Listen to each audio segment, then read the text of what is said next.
Yeah, very welcome to our 8th webinar. This is, we are coming to an end with these webinars. It's been a joy. We have 2 more coming up, but yeah, this actually we're getting close to the end. Surrounding stakeholders you work with, you share your days with, you share food with, of course. And we want to see how you communicate with these stakeholders along food sharing cycles. And we have 2 very exciting speakers. I'm very happy that you could join us today. Right. So I wanted to give you a very quick intro into the topic because in another project we're working in, we had this talks to a lot of very interesting people. And I just wanted to share a bit of the takeaways because, of course, all of you are, working with different stakeholders. And we had some very interesting findings. And of course, you can always click on the link in the presentation. What I wanted to share with you is basically what we found is that when we talk to different people, we kind of have to also consider what are their technical or geographical infrastructures. An example could be farmers who are like usually working on the fields and you want them to get into a meeting, an online meeting with you. This could get tricky. So maybe you want to think about like having a phone call and so they could do stuff while they are on the call, or just kind of adapting to the infrastructure of the stakeholders you work with. Then we found out that language is super important. So what language do we use and what metaphors do we think in? And then also you could think about your stakeholders and what metaphors they think in. Then we found out that words are super important and can be misunderstood. So for example, sustainability, when we talk about sustainable food systems, I think it could be very nice to think about, okay, what is the other stakeholder? Or for example, when I talk to industry, what are they thinking what sustainability means? And then getting into contact about this. Then we found out that indicators are varying a lot. I think this has been a topic of one of our webinars as well. So how do we measure? Can we just measure by quantitative measurements, or is there also like, I don't know, like a culture aspect in measurement or educational aspect in measurement? So I think this is good to speak about when you start talking to different people. And then last but not least is visioning. So with your stakeholders, do you have a shared vision where you want to go to, and could it make sense to maybe speak about that? Now, hello, I'm Jeroen Schenkels. I'm a senior policy advisor at the municipality, specialized in green space and nature-based solutions. And I've worked for 23 years already on green initiatives, but also food initiatives are part of that. So it's for me, it's green and food is really close together. First of all, I want to introduce my colleagues who are also here. That's on my left side, Mirjam Scholtens, funding advisor. Earth system governance circularity is what she's specialized in. So, and she's involved in Cultivate too. And on my right side is Manon Steins. She's neighborhood advisor. You can see her, I hope. We are 3 together. And in another laptop, there's Imara Antonius. She's our local Cultivate project leader. So, of course, there are more colleagues involved in also from the health department and from the circularity. So there are more people involved. I'm talking about how to approach our residents. And the first slides are going to the first 4 slides you see are about general how we approach them in general, and then I have 4 slides about our edible neighborhood Rijnvliet and how we approach inhabitants and initiatives there. So yeah, what Utrecht wants to reach is the healthy and green city. So we think that with a healthy green city, we can grow, and that we are going to do the next 20 years. We want to grow with 100,000 more inhabitants, and if you want to do this in a sustainable way, then we have to be also healthy and green. and we have, for instance, for the extra green, we will have the purpose to make 440 extra hectares of green in the city when we do this. And this is all within the city borders. So this is a really challenge. We want to be climate proof in 2050. And therefore, we have to cover our neighborhoods with 40% of green, canopy green, as I speak. And of course, very important also for the green and for the nature in the city is biodiversity. We do this with linking all the goals we have together and with nature-based solutions. So we look at the benefits of nature. And so you have also the food system as a nature-based solution. And we see the green initiative with foods initiatives as a nature-based solution too. So how would you approach the stakeholders, and especially the inhabitants, but all the other stakeholders too? We have the slogan, we make the city together. So to work on this healthy green city, we do it together. And the first important is that you not talk with people, not at people. So we talk with people, and we search and we try to involve all the stakeholders we have in this city.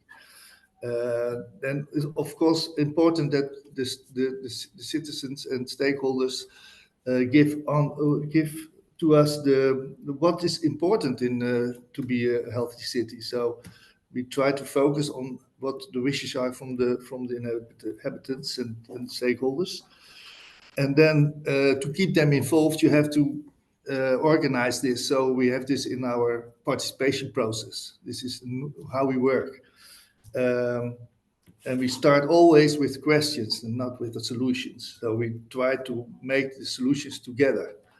And then of course enjoy the results. So I have in this slide you see some results. We have a lot of initiatives. This is about initiatives. So we have hundreds of initiatives, bottom-up initiatives in Utrecht, and I give you a few examples in this slide. So there's a lot. The left on top is an allotment garden with a park integrated in it. Then you have we do nature conservation along the riverside. So you see this in the right on top. There's a lot of people from neighborhoods involved in the maintaining of the neighborhoods. We have food gardens, you see on the bottom left, where people make food gardens, and they grow vegetables with what they use in restaurants and so on. And we make parks with people. So we see on the bottom right a railroad, an old railroad that we transformed with a route and parks and allotment gardens, and also food gardens alongside of it. So these are a few of the examples. How do we continue this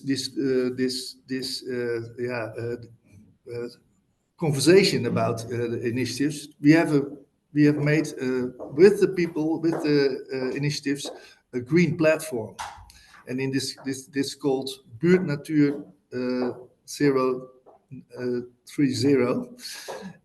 of course the net number of Utrecht. In the presentation I did the link, and you can examine it. It's about. I can now to the next slide.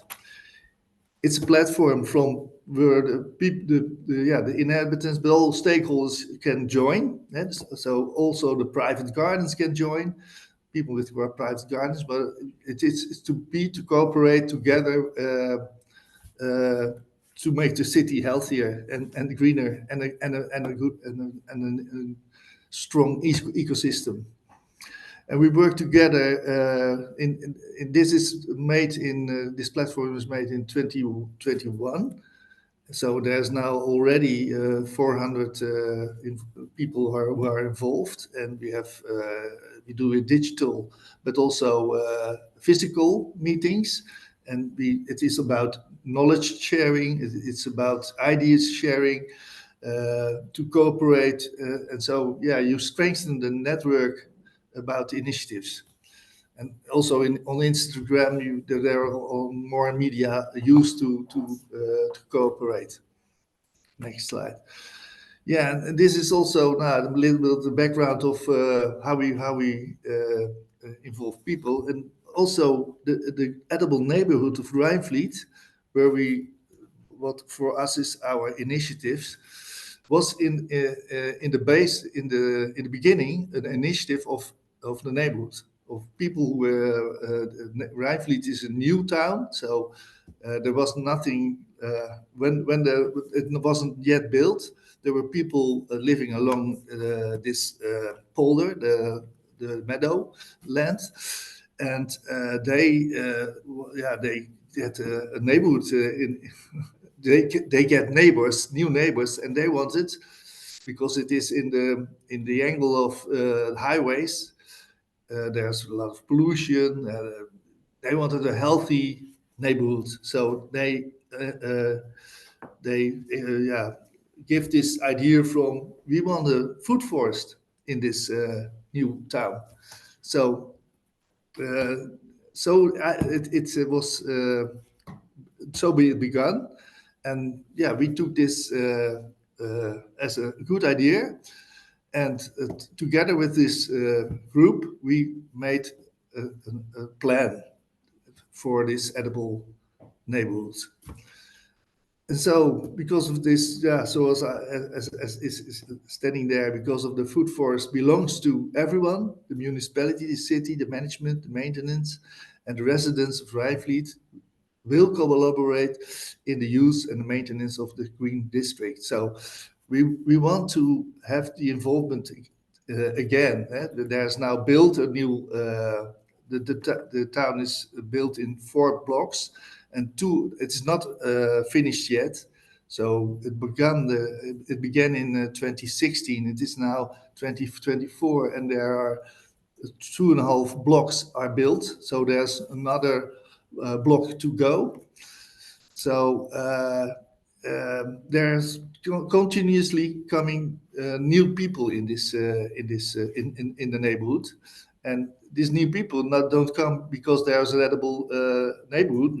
They come because they want to live somewhere in a house, and they want a car in front of the door, and they have gardens, and they have children who have to go to school. So there are other things that matter.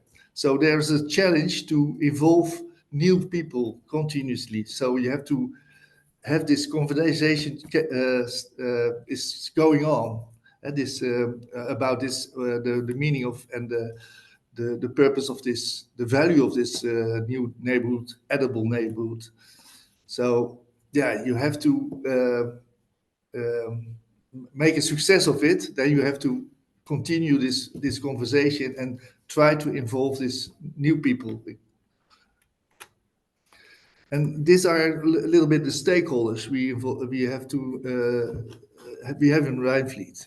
So you have the inhabitants, you have social partners who work with the municipality.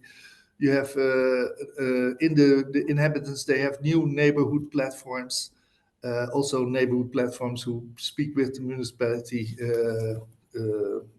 regularly. You have green groups like the groups that started with Rijnvliet. An important one is the child center. That's a school where people, where children are from birth till they are 12, and they're also the background.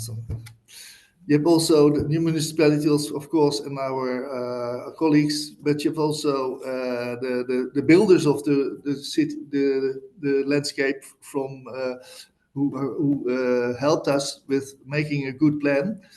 They are also very important when there are new questions about the food forest. There are also housing housing and developers who are involved, and we have a nature and education foundation that's involved.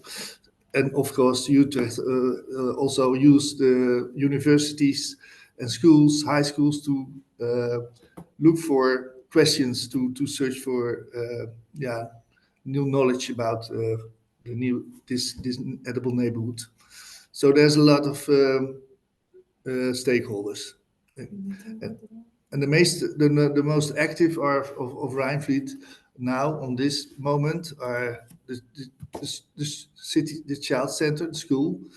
They involve and educate the kids already, inspire the parents, and they are nearby. In the picture you see the school with a sort of bridge and a path that is going down. That's a bridge, a canopy bridge that comes into the food forest. So the children also can see practical what the food forest brings to them.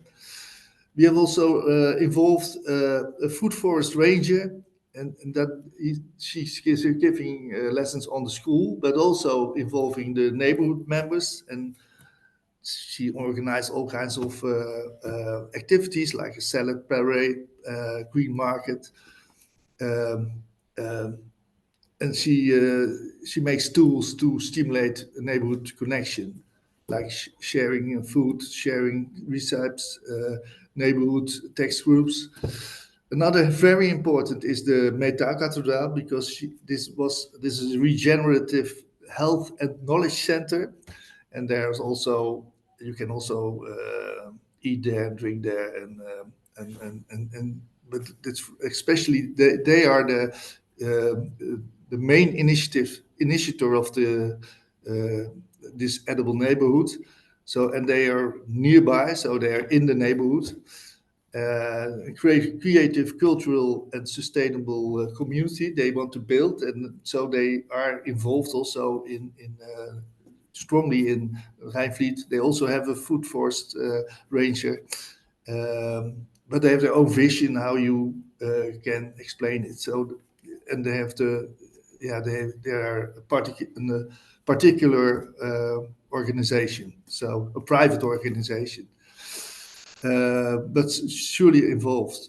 They invented, for instance, the neighborhood supermarket, so a sort of buurtsuper, and that are boxes that are standing on several streets, and you can put there on your vegetables or your food and share it with each other.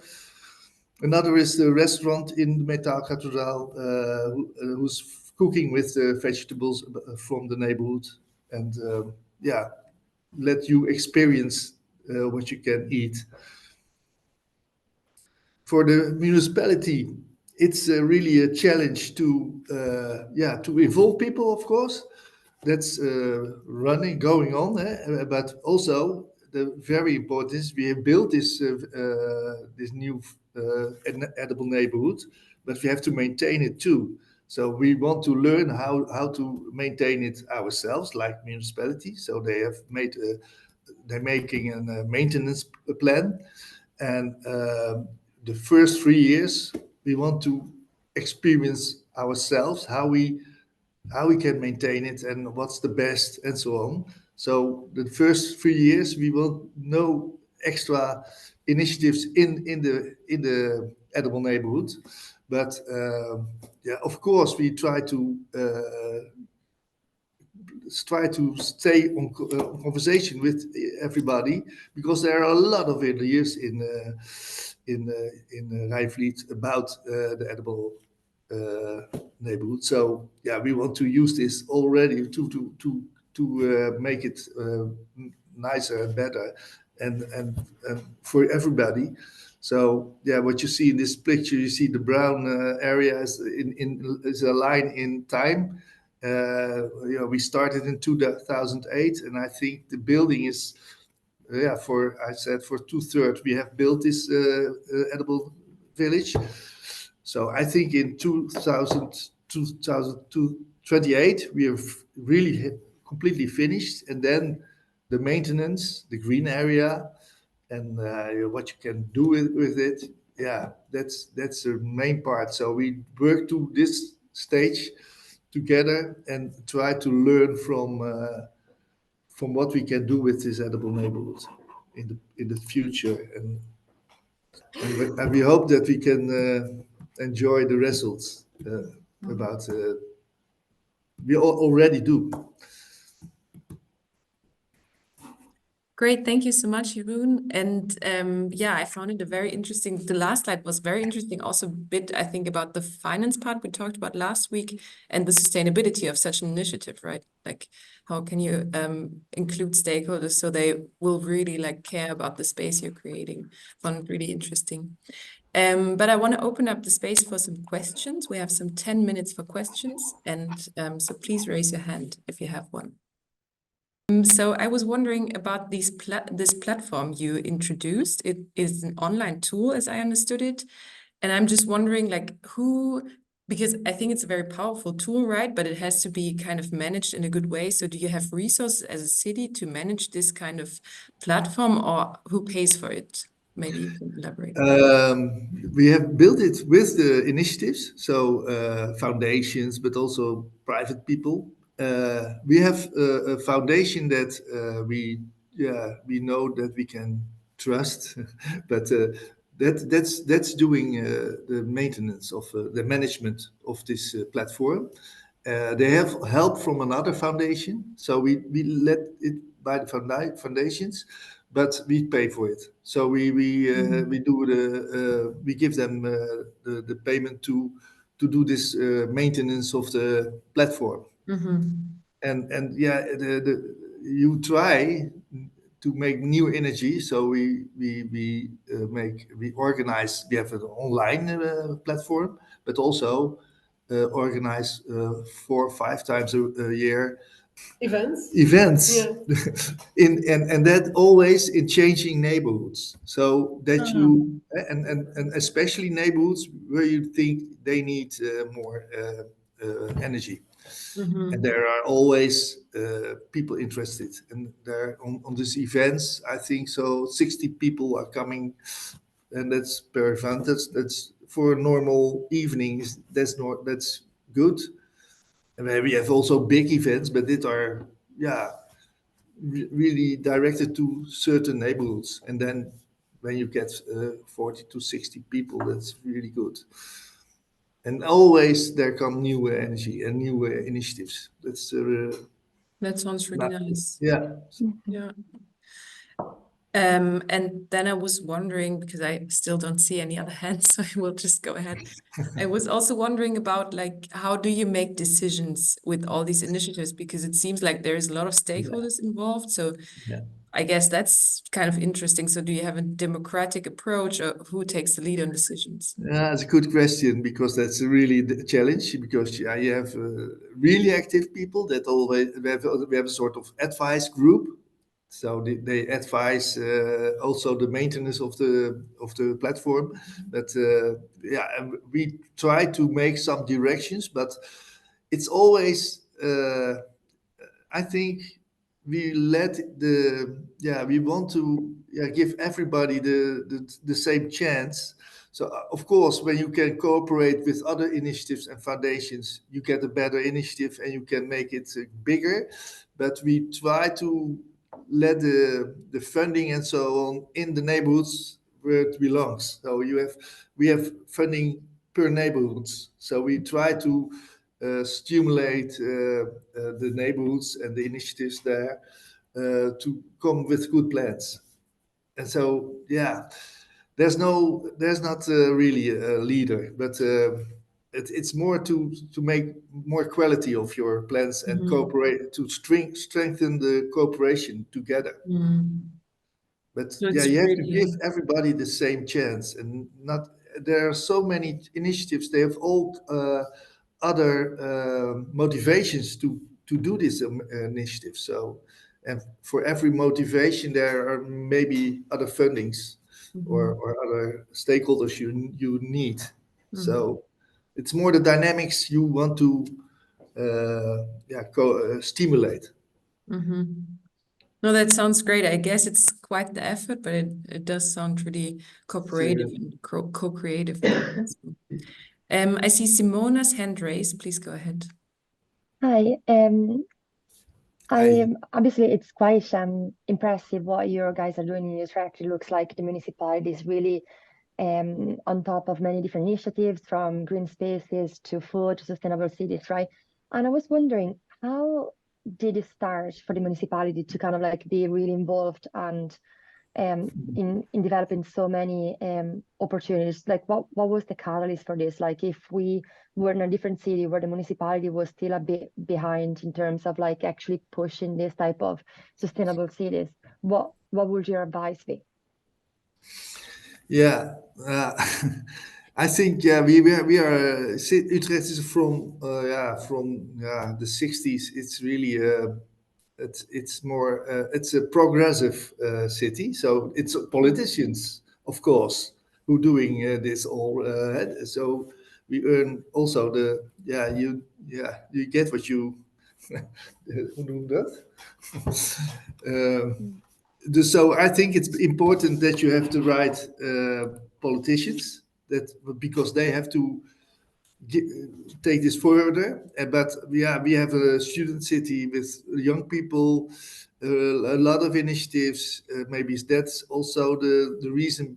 But we started already in the 60s, 70s with stimulating or facilitating initiatives, and we learned from. It's not only it was also protests and so on. So it's not always only this municipality. It's just maybe because of the fights or the struggles we have with inhabitants or initiatives at the end we get a good result. That is so. Sometimes it's difficult to to make. But yeah, it are the arguments of initiatives. I think that earns that we have now the value and the participation in Utrecht like it is. So yeah, it's politicians, but also people who want something and let can show what values there are for their ideas. And I think you have to make a sort of value uh, uh, directed conversation. I believe there that you have always make it so society hoe noemen ze het? Environment, social, health. It's all about values. And when you have that kind of talk with each other, I think you come further. And that's for the municipality also nice to work in. Thanks. I Thank think you. also health as a policy target is a value. So maybe that's helping us also. Thank you so much, Jeroen, for this answer. I saw Monica's hand up. It's down again, but Monica, do you still want to go ahead? We have a couple of more minutes for questions. Maybe just to follow up on Simona question, I would be interested to know which city departments are involved in kind of coordination. Like if you can talk a little bit about breaking silos between environment and health and social welfare maybe, and tell us a little bit about this. Thanks. Now, yeah, we also we start with neighborhoods. So we have 10 neighborhoods, and so then that's important. You have the good landing of a question and the initiative, and then we have broken down the silos when we want. We have health in one policy. That means that you have to put this in your teams, so in green, but also in mobility, in housing. So that makes it more an integral approach. So we hope that we have no silos anymore. And we work in the neighborhoods in teams with all kinds of disciplines, and the plans always come in this multidisciplinary teams. And yeah, it's a multidisciplinary approach, and it's a little bit the value that is most important that takes the initiative. So green initiatives and food initiatives in public space that are for green most times. But you have also initiatives in buildings, then it's the social department or the health department. In schools is a school department. So there's always one who leads it, but there's multidisciplinary approach. When you don't do this in your work, then you don't have to work in Utrecht. Thank you, Jeroen, for this input. So let's move on to our next presentation. I'm sure you have some time in the breakout room later to discuss this a bit more with Utrecht.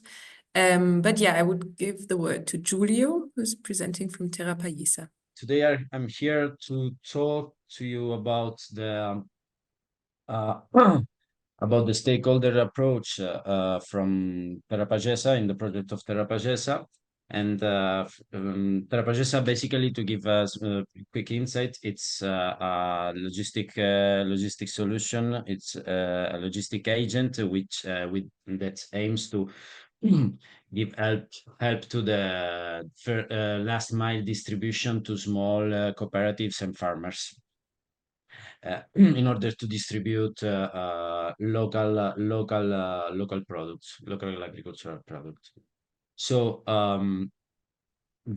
basically the initiative I want to talk to you about since the beginning of Terra Pagesa, from where it started, and start with the initiative of the municipality of Barcelona, and more specifically the group of food policies and social economy, and with PMB, that is the association of the strategic Barcelona Strategic Metropolitan Plan, that met together and try to identify in which actions they could develop in order to comply with the commitments that from the Milan Urban Food Policy Pact.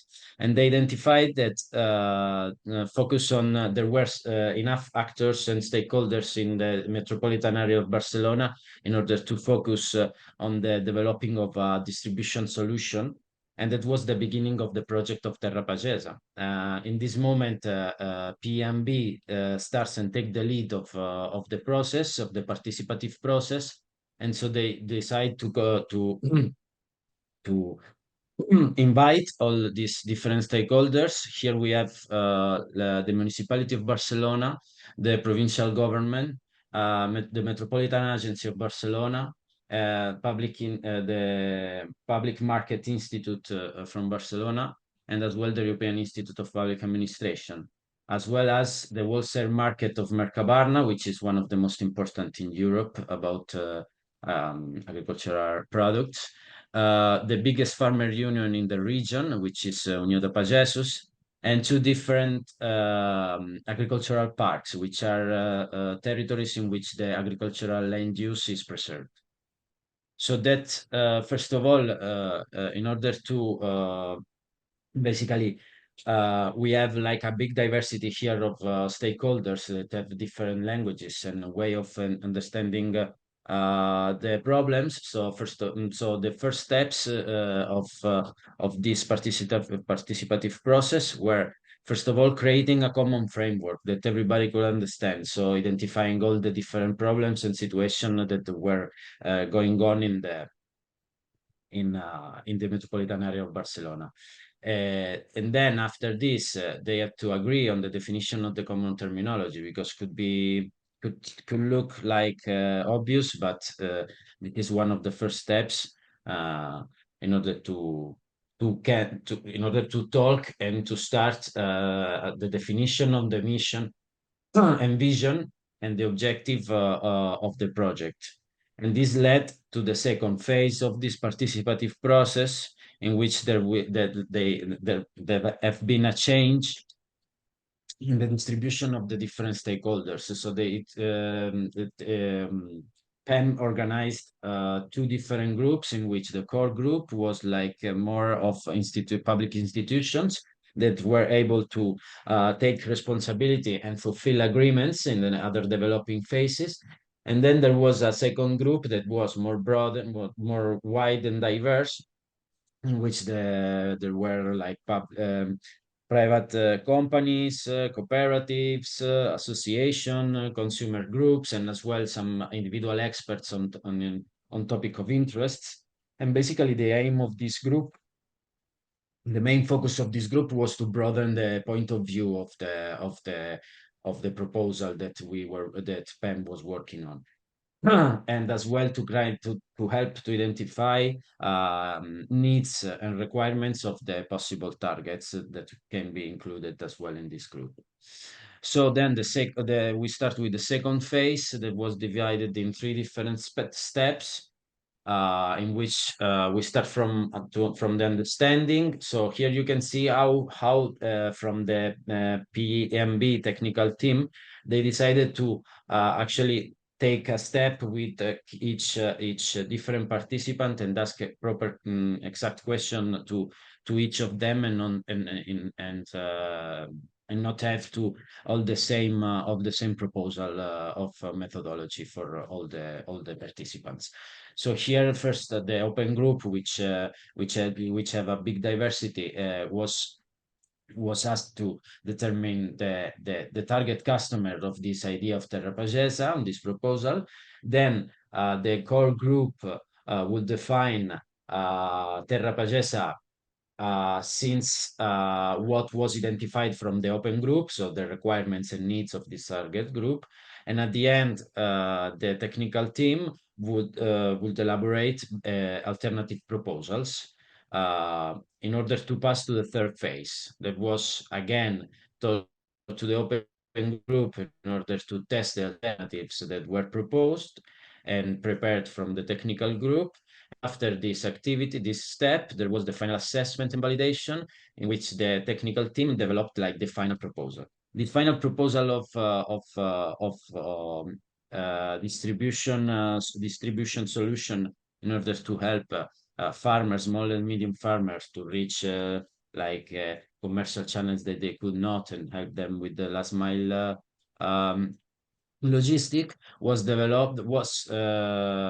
then developed and led by União da Pagesos, the farmer union. So they took a charge they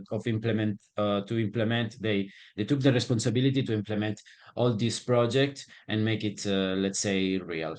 So then in this phase, you can see that now the stakeholders that are taken into account are, again, they changed, and there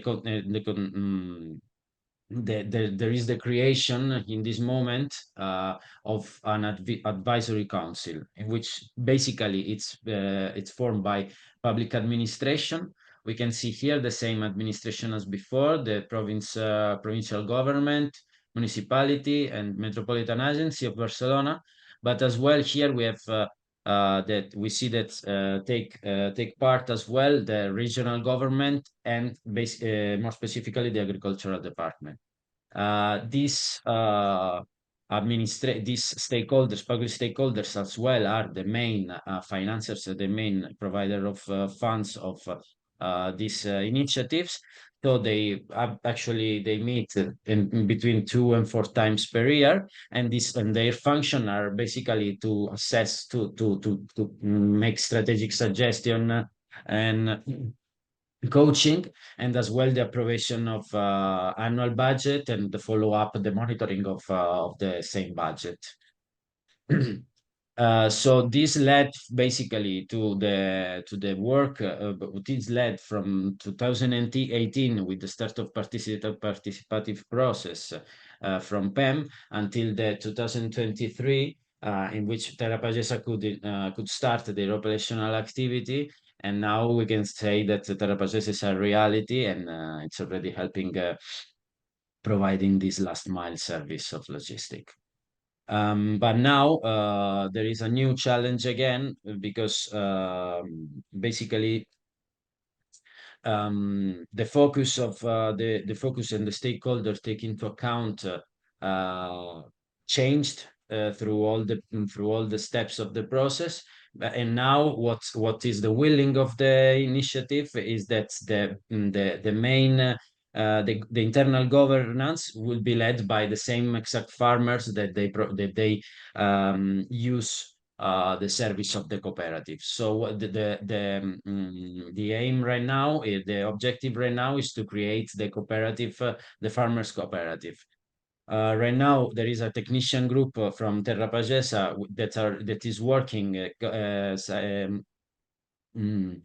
with the actual users of the infrastructure that are all farmers, and they are working together in order to write the statute of the future cooperative, and then basically in the first quarter of this year arrive to the foundation of the cooperative of Terra Pagesa, in which they then after that they will have the responsibility, but at the same time they will be able to decide on the future developing of Terra Pagesa and all the infrastructure.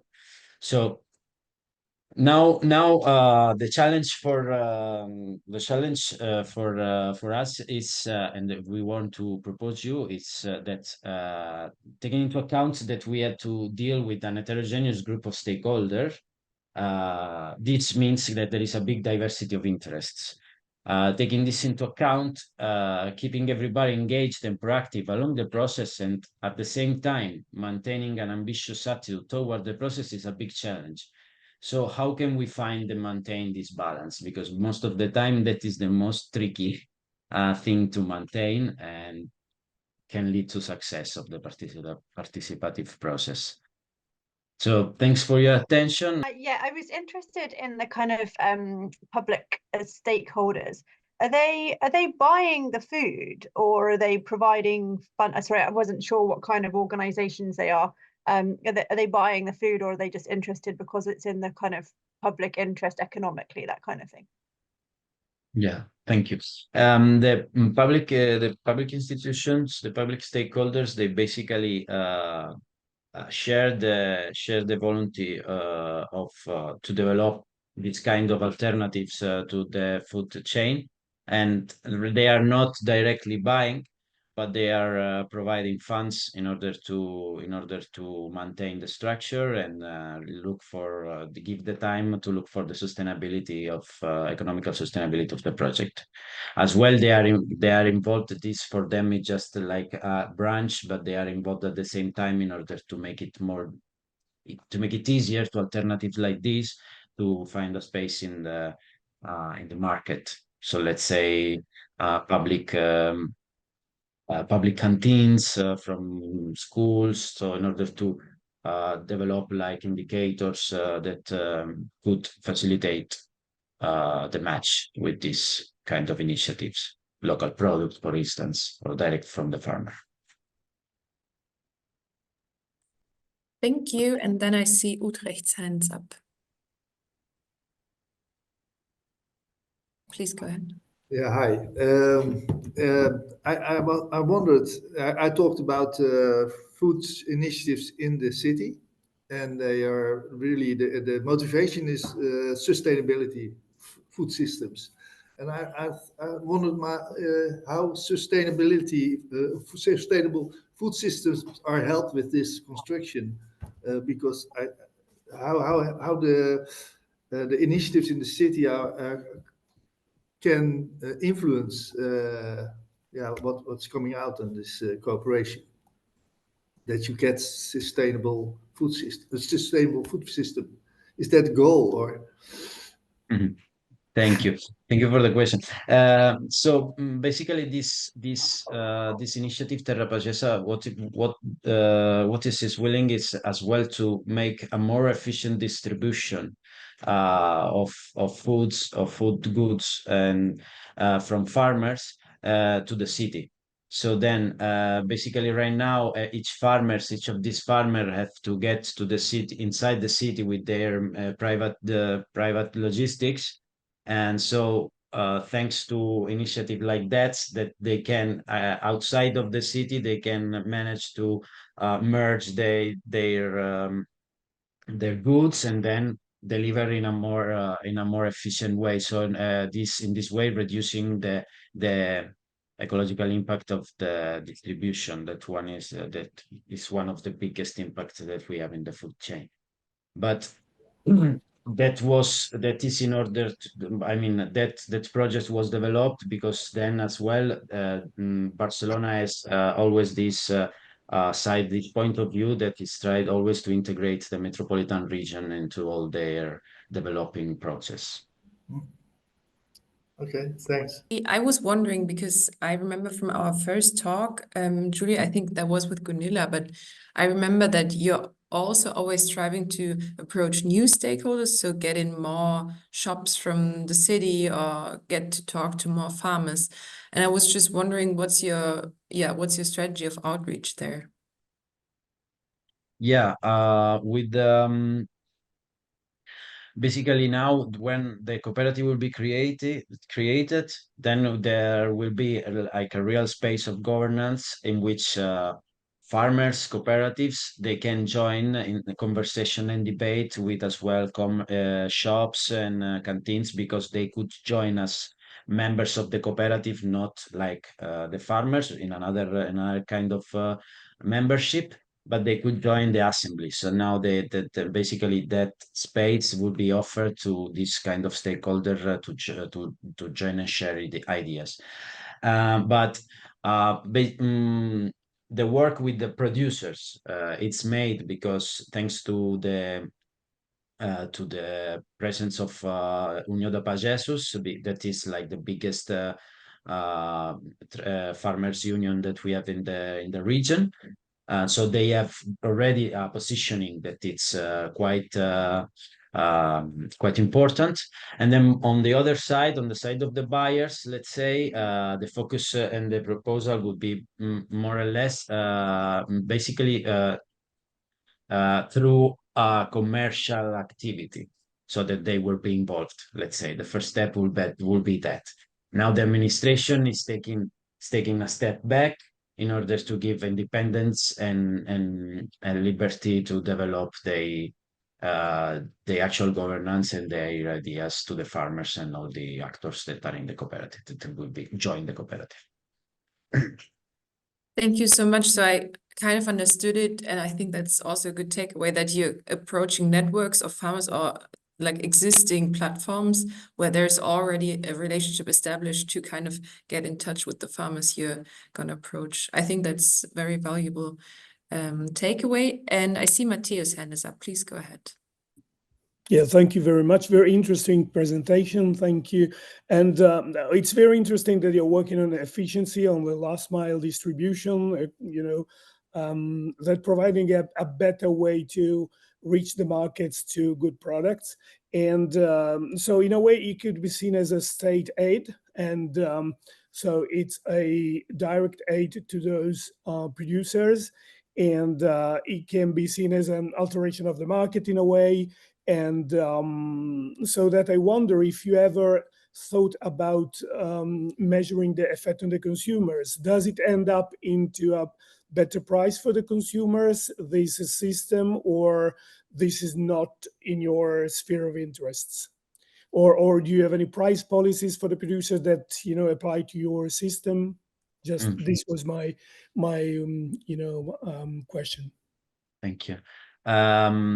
So basically, one of the real aim of as well of Terra Pagesa was to give the chance to producers to directly make their price, put their price to the product to the buyers directly, and then to give the chance to negotiate. It's in this moment Terra Pagesa is just an intermediary that doesn't work on the real final price, if not provide a service that is integrated to it. And right now, actually, the phase of the project, we are not in this phase of the project. We are not evaluating the impact, the economical impact in the final price, due to the fact that there is a big diversity of prices in Barcelona, from the first price that is the the cheapest one, to the ecological organic food that it's really maybe more expensive, that or gourmet food that are more expensive. So right now the administration is not actually focusing, at least the advisory council is not really focusing on that point. But thank you for the suggestion. Yeah, one last question maybe from Jeroen.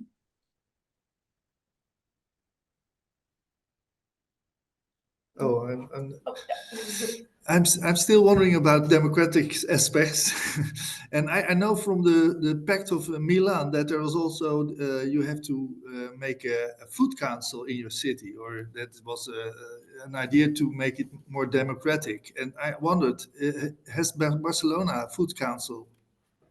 And is this not maybe useful for your for this organization and cooperation and stakeholders? Yes, in Barcelona, they are developing like a strategic line, strategic work. It's called Acord de Ciutats. It's like a city agreement which aim is to generate like democratic spaces according to tackle in order to tackle like very different strategic purpose and questions and actions. So I believe that could be more in that direction, the implementation of a food council in Barcelona, but as well, I mean, the diversity of Barcelona, I'm not sure 100% if there is already a food council properly established. But the willing of Terra Pagesa basically is to be independent right now. So to have an internal governance that could make it independent and be able to make their own choices independently than from public administration, because already the input in the project was like clear enough for the public administration that took part, in order to already have marked, let's say, the path of developing. So much, Julio. I think also, yeah, this I think this is kind of the point in this webinar, to also see like what networks can we connect with, and food councils are always a very interesting stakeholder in the system. But I want to move all these interesting discussions to the breakout rooms, and want to close this webinar for the public right now, to move on to the breakout rooms. Thank you so much for being here, to all the externals from the consortium. I hope you enjoyed it, and yeah, see you next time.